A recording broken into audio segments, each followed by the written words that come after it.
Can everyone hear me from here? Okay. Good afternoon.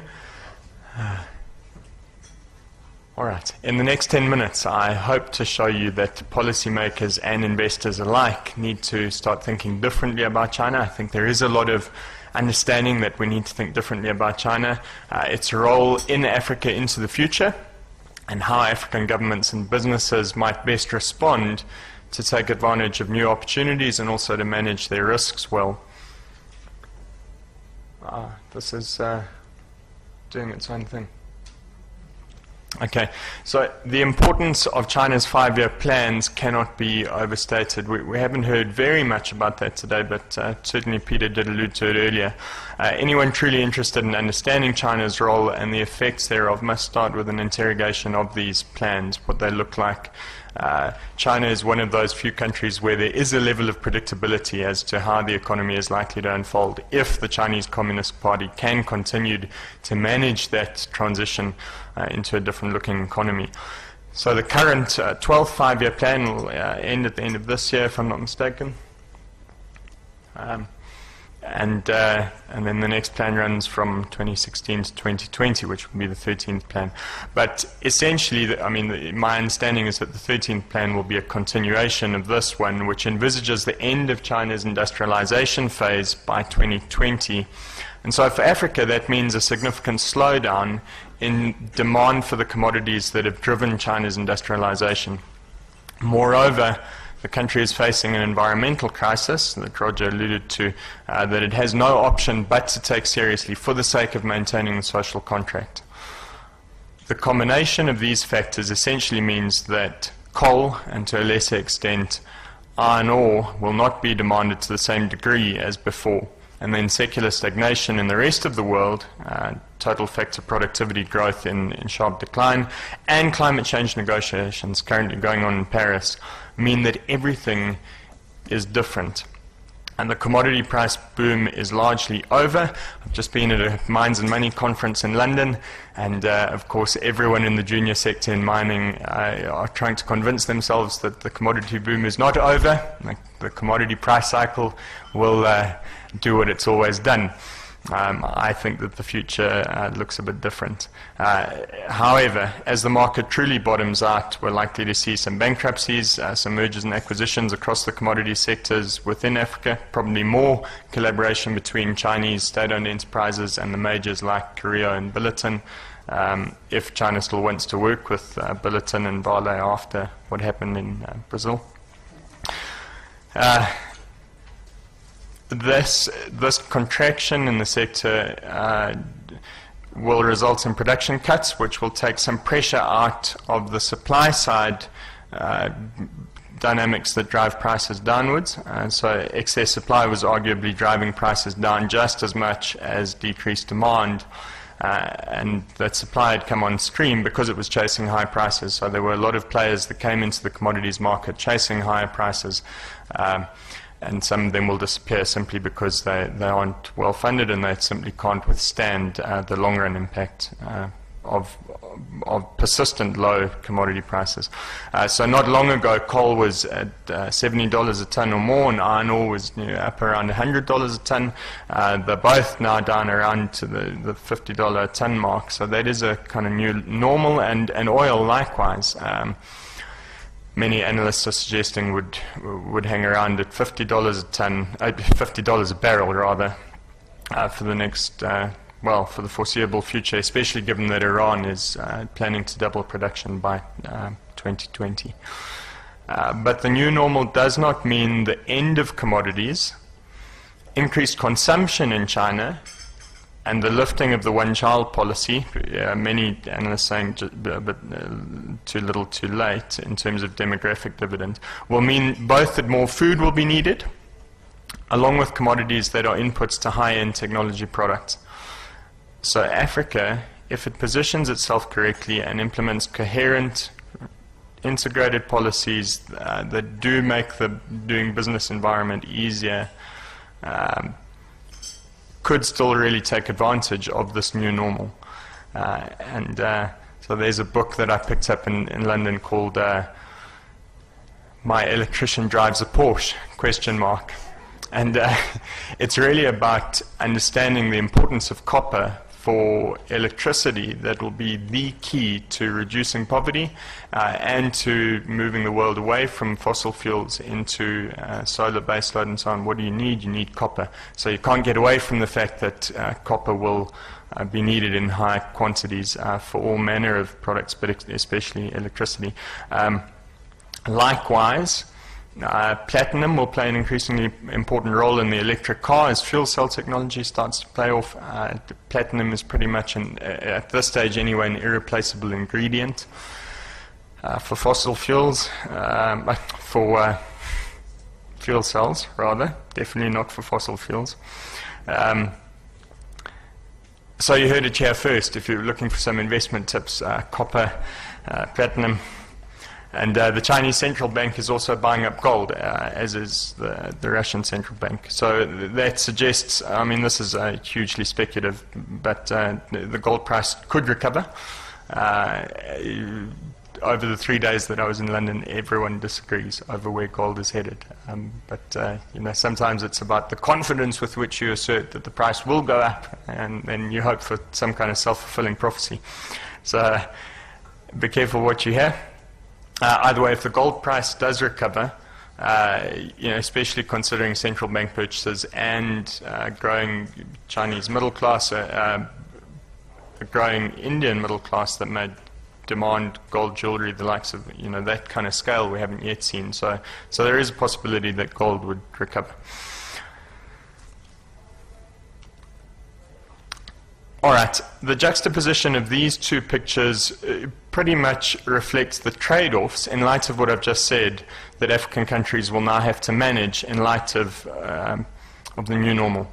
So on the left is a map of the prospecting licenses awarded to a company in Botswana to prospect for iron ore. Okay, so I mean, given the decreased demand for iron ore isn't really a good kind of picture to use, but it's analogous because those prospecting licenses were granted right next to the Okavango Delta, UNESCO World Heritage Site, and so that creates serious environmental risk. Now, it's not a Chinese company, but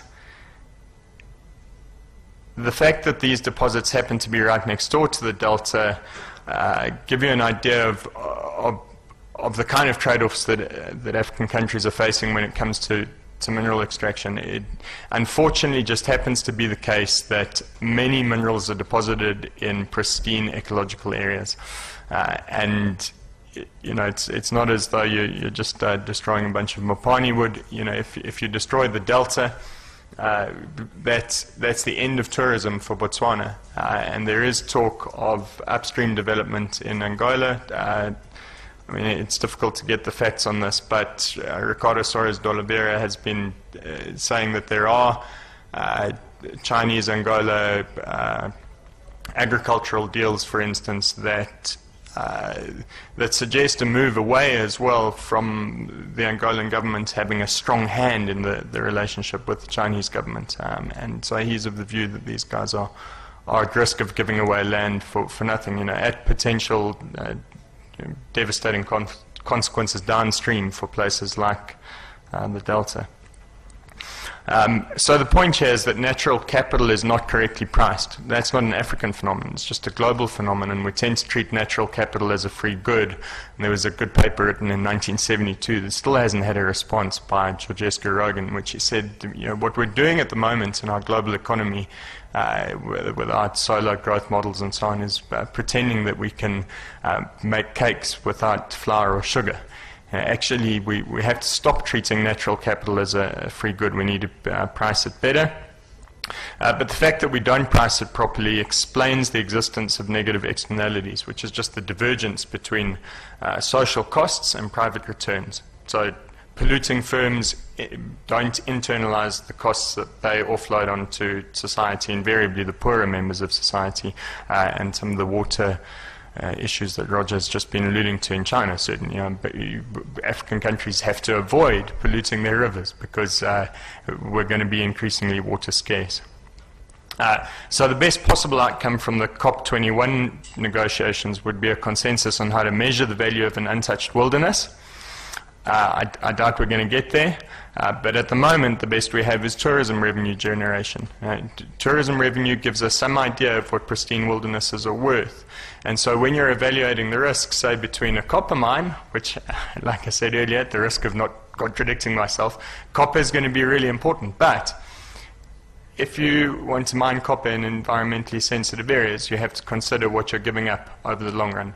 And unfortunately, like Keynes said, in the long run we're all dead, and for politicians, political cycles are often incoherent with long-run planning around environmental preservation.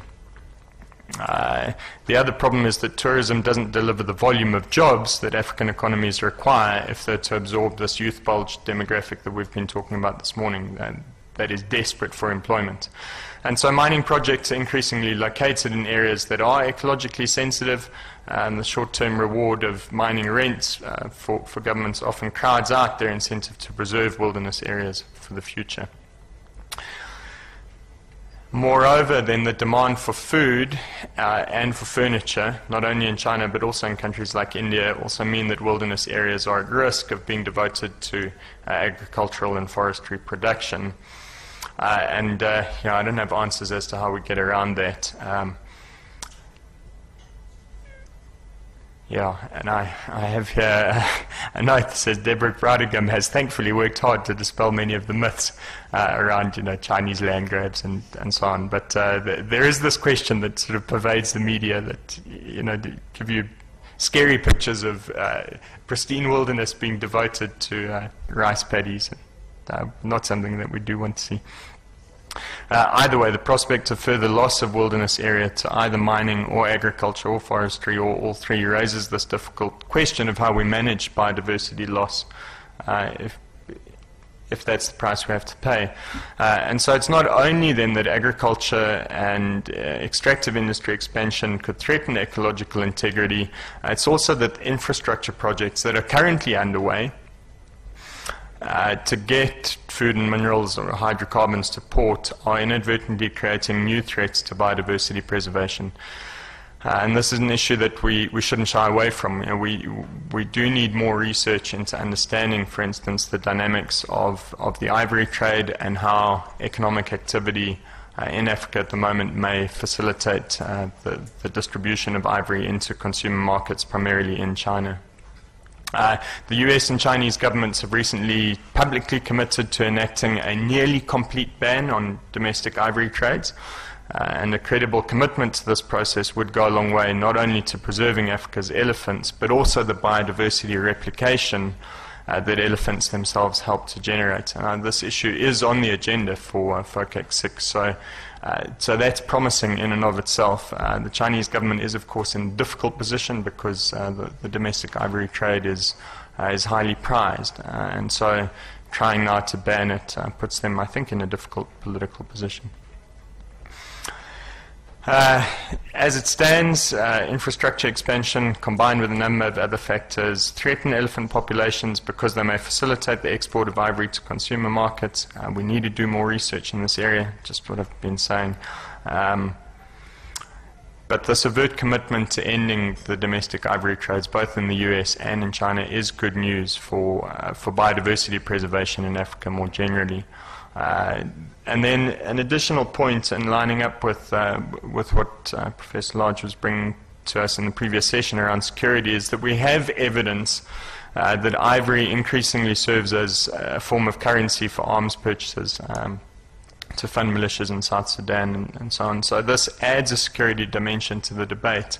And part of what I'm doing is just trying to show how everything is connected. This is not just about the future of the extractives industry. You have to think about everything in relation to their trade-offs. Economic activities always come with some kind of negative externality that has to be managed. So the quicker China and the US ban the domestic trade in ivory, probably the better for everyone. So where does this leave us? China's economic restructuring does not signal the end of commodities, but it does signal a shift in the composition of the mineral export basket of the future. and I think I could probably safely say that coal is pretty much dead, which pleases me greatly, and copper is king. But that means that the trade-offs that surround copper being king have to be carefully managed. In the midst of this shift in composition, African governments need to ensure that the expansion of the extractive industries, along with the expansion of agriculture and forestry, does not threaten the biodiversity on which Africa's future ultimately depends. The continent must do everything in its power to protect renewable resources, and wherever ecological irreversibility is a risk, they have to be courageous and resist investment that would provide short-term gains at the expense of long-run sustainability. Thanks.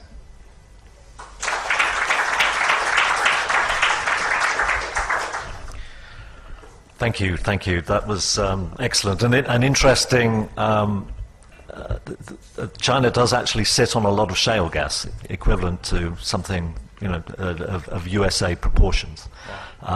So, you know, if you look at the impact shale gas development has had on America's environmental footprint internationally, and you draw parallels with China, then that'll get you thinking, and potentially great for green growth if it's used as a bridge. Look on the ODI website; you'll see it up there. Okay, thanks, Ross. So we're over now to Xiaoxue.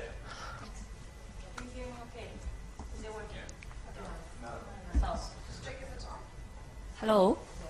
Working now. Okay. Great. No. Hello? Okay? Now? Perfect.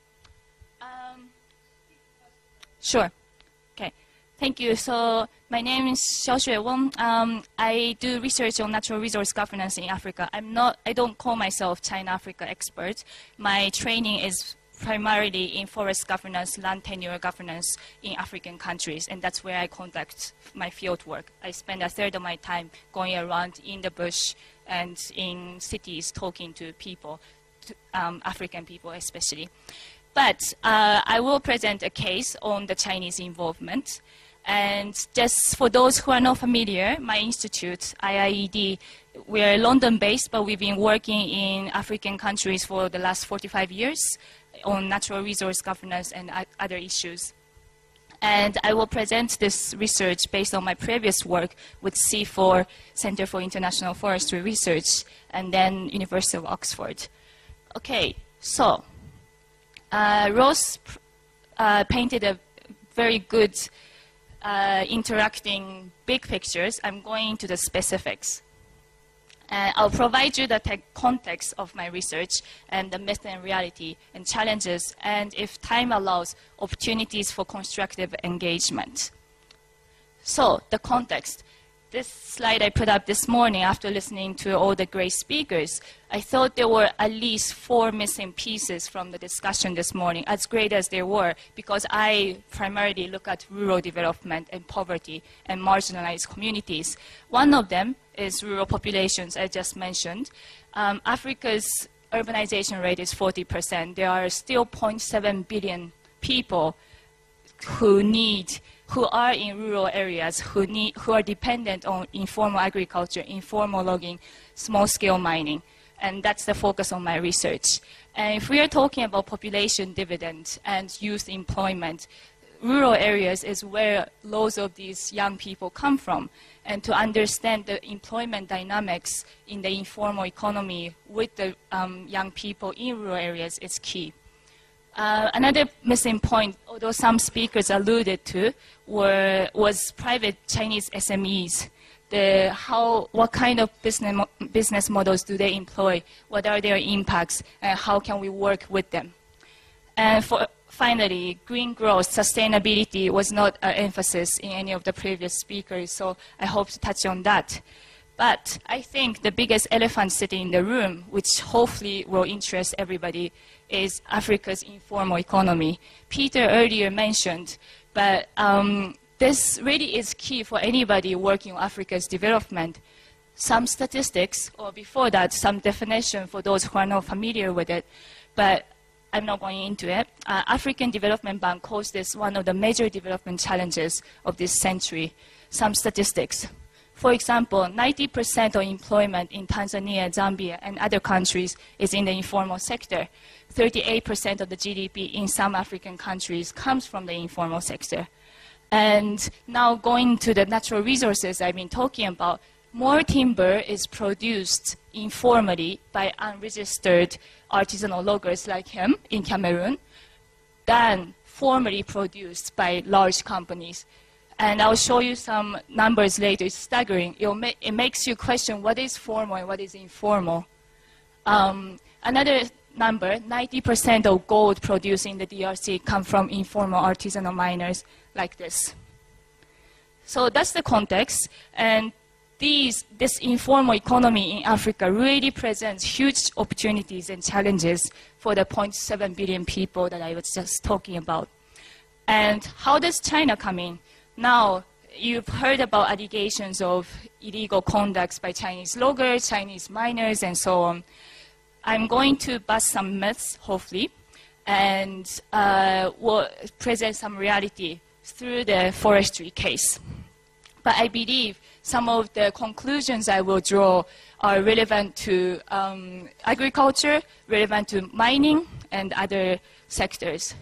So these misconceptions, environmental and social impacts in Africa's natural resource sector by Chinese investment, negative impacts on local communities, it's entirely Chinese actors driven, lower compliance with environmental regulations compared to other companies, other players, and that Chinese government really should be doing something about these people. I'm going to disagree with all of this based on empirical research, systematic research I've been conducting on the field. I will try to generalize to the extent I can, but I understand some limitations here based on the fact that I'm on the ground looking at specific cases. Now, going to the forestry case, why are we looking at forests? I think you are all aware Paris COP climate summit going on right now. The Congo Basin, this is the Congo forest over DRC, is the second largest tropical forest after the Amazon. So it has huge potential for carbon sink. Another reason we are looking at this is more than half of Africans depend directly or indirectly on forest resources for their lives. And there are numerous research on this. And two more reasons we are looking at the forestry case is that even if a lot of the communities depend on forest resources, the ownership is mostly belongs to the state. More than 90% of Africa's forests are owned by the states. And finally, China angle, significant increase in China-linked trade and investment in the forestry sector. Some of the numbers here, 75% of Africa's timber and 90% of Mozambique's timber go to China. 85% of the forest export from Cameroon to China are logs, which means barely any processing and added value.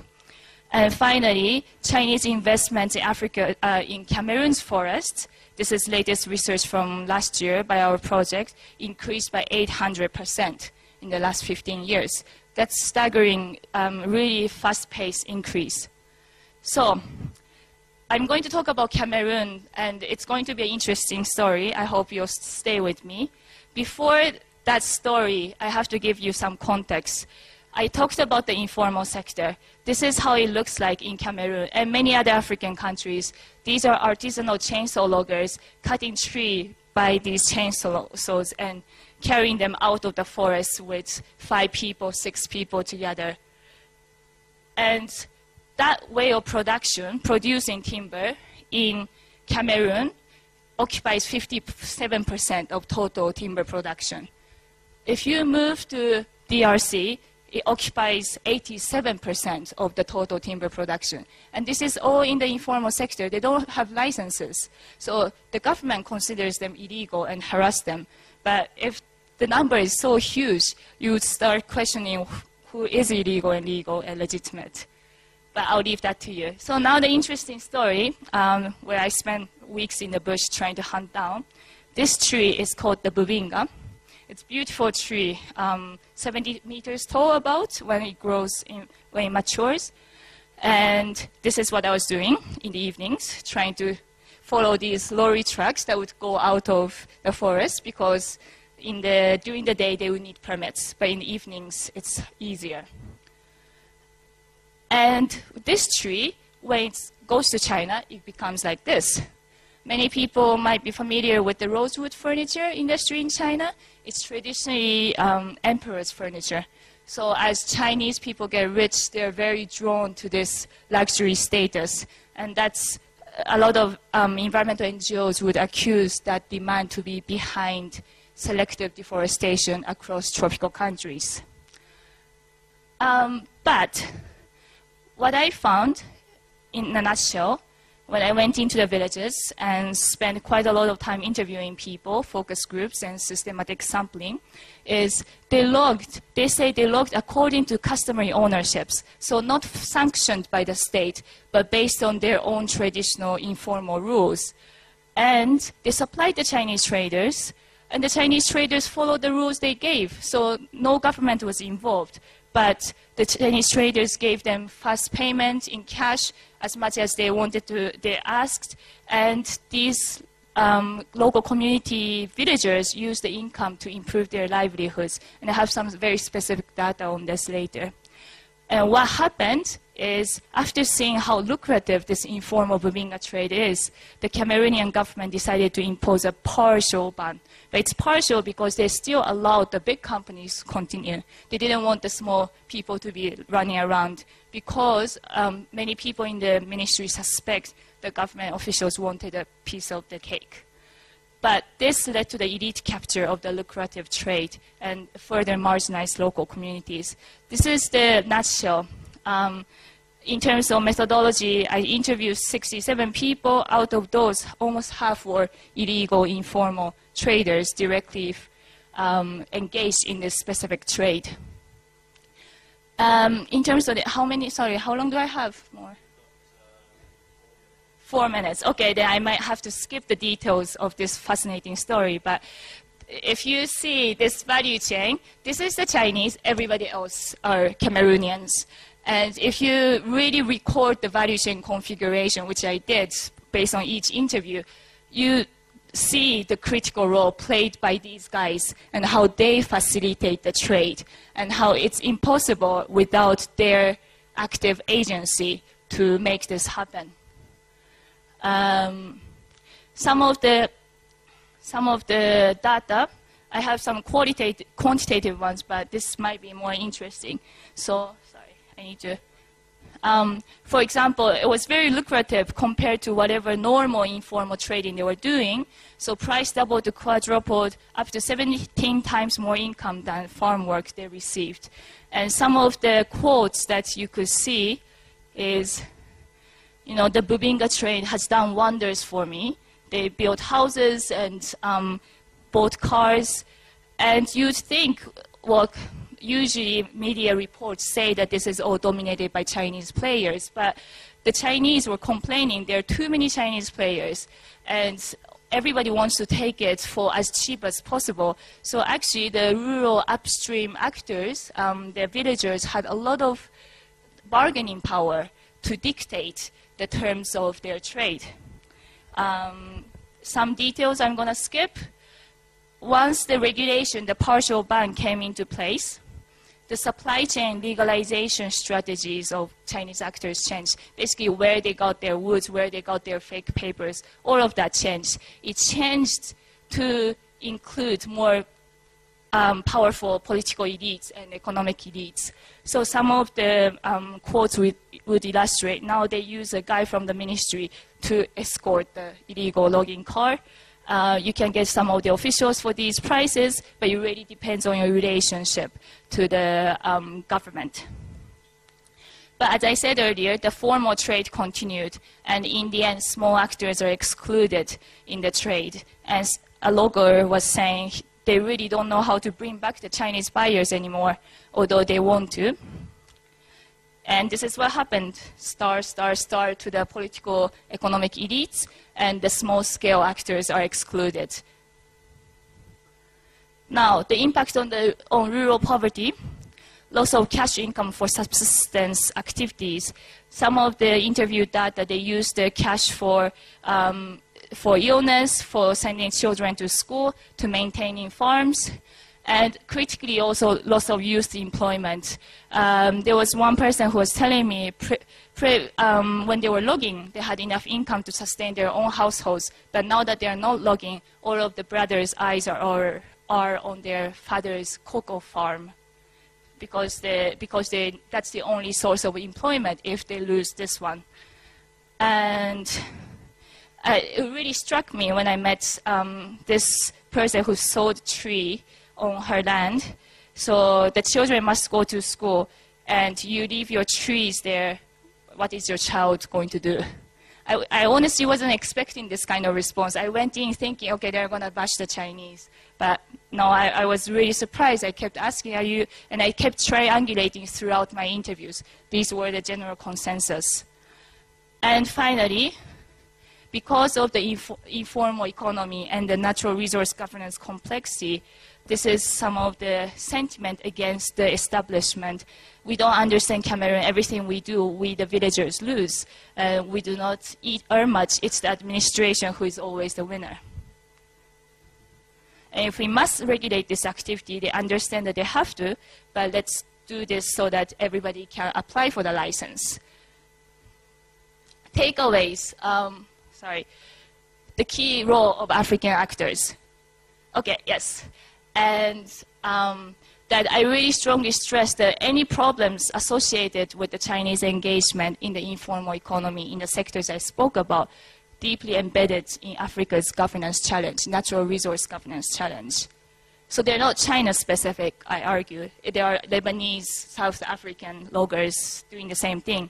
The informal economy actually provides an opportunity for livelihoods and allow the rural communities to overcome elite captured system. I'm happy to talk for hours about that if you are interested in extractive institutions and colonial legislation of forest resources and others. And in compliance with environmental regulations, some actually empirical research show, no, all companies are not complying with environmental regulations. Local, Western, they're all the same. So if you're talking about Chinese investment into deforestation, then you need to talk about all the others. And the root problem would be Africa's natural resource governance and weakness in enforcing law. And finally, these guys are Chinese private traders who might spend a few years here and there and doing wood business this year and mineral business another year. How do you expect the Chinese government to regulate, especially if these companies are registered in Africa? And back in China, they don't even recognize them as Chinese businesses. One of the interviewee told me he wanted to register for their Chamber of Commerce. They told, no, you're African business. And I think I've talked enough about that. So there are challenges, and IIED, we are academic research, but also we do engagement with government companies directly. And I talk with Chinese timber traders, I talk with Chinese government and African civil society, and we design programs so that we can build capacity to enhance to improve their sustainability practice. Thank you.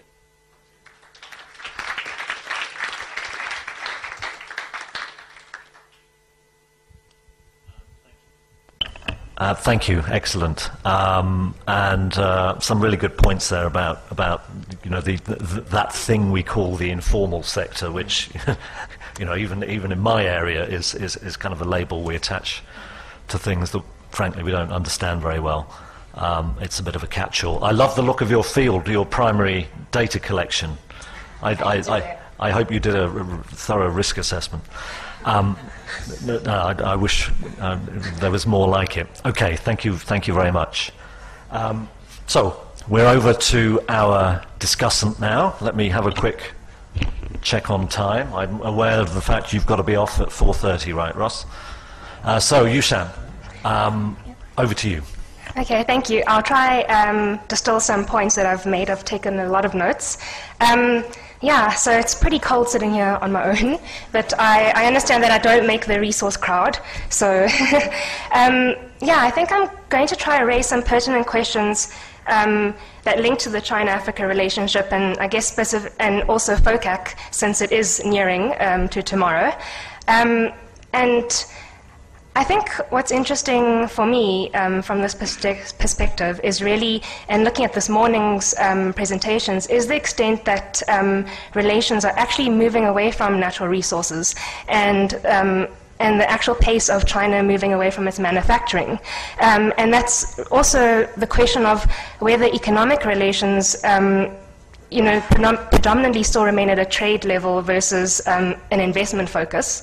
And I thought what was interesting is, compared to the previous panel where the point was made that investment, and I think was important before peace and security, 2 days ago at another event, our Deputy Foreign Minister actually mentioned that peace and security, and I guess you could insert here the discussion on natural resources, is actually a prerequisite for sustainable development.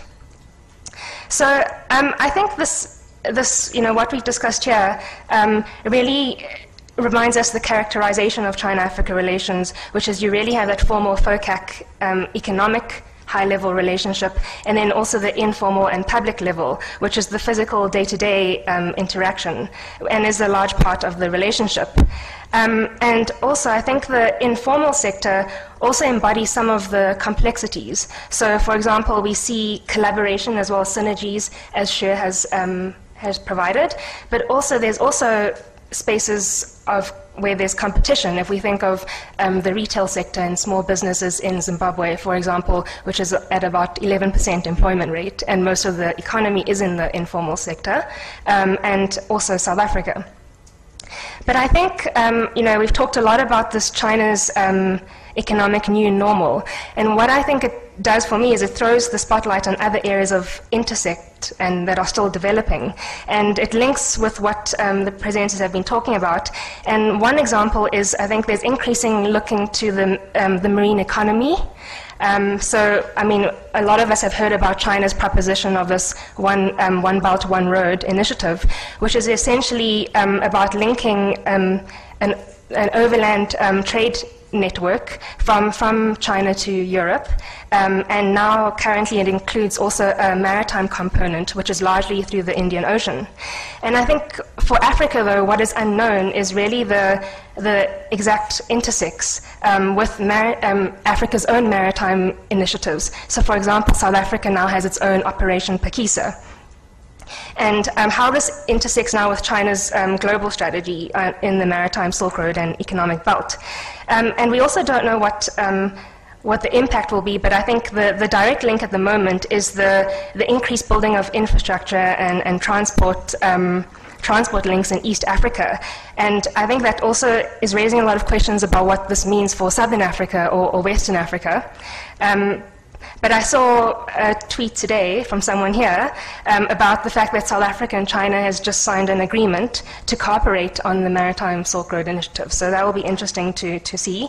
And I think Ross raised an important point is, what is the impact of infrastructure or transport infrastructure, such as these kind of initiatives in the long term on the environment or on wildlife?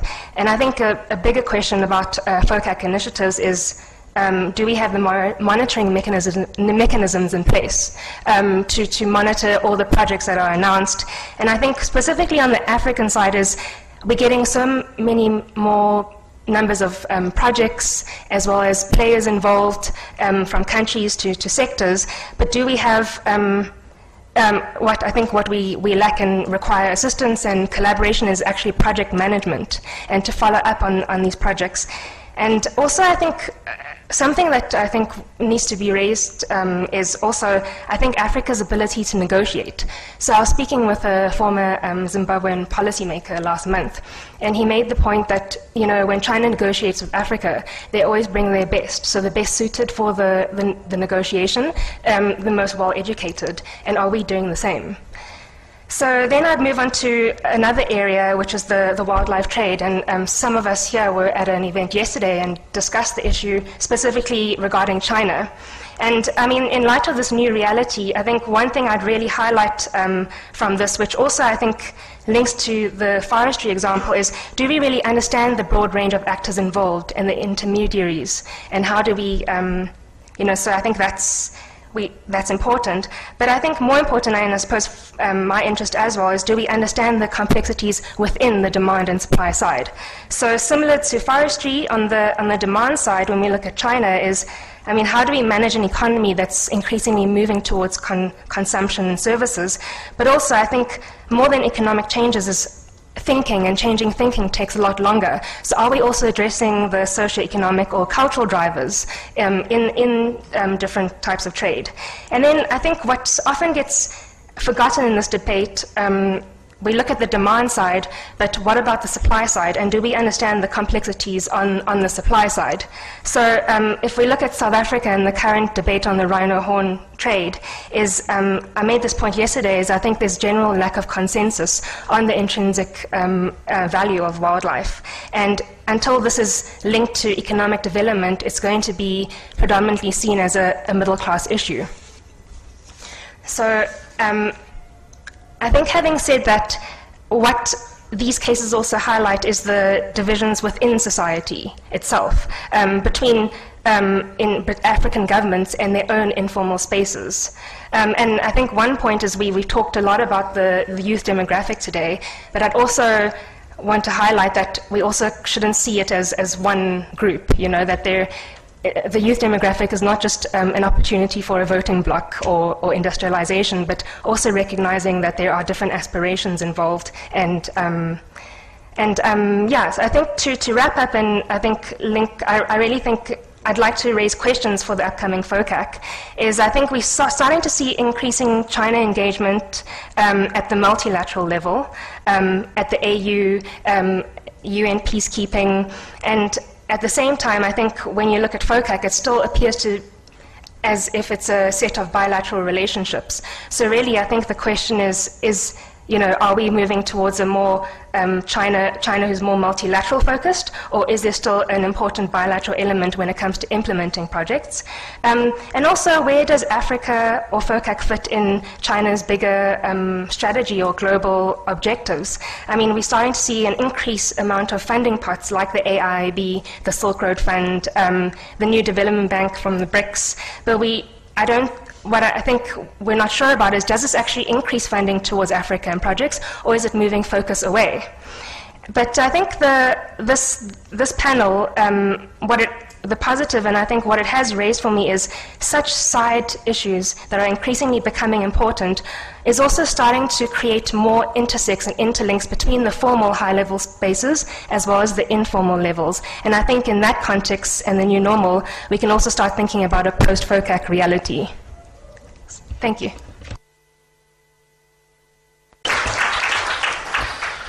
Thank you, Yushen. That was a good summary, and you kept to time. Now, unfortunately, Ross has, as we say in England, legged it.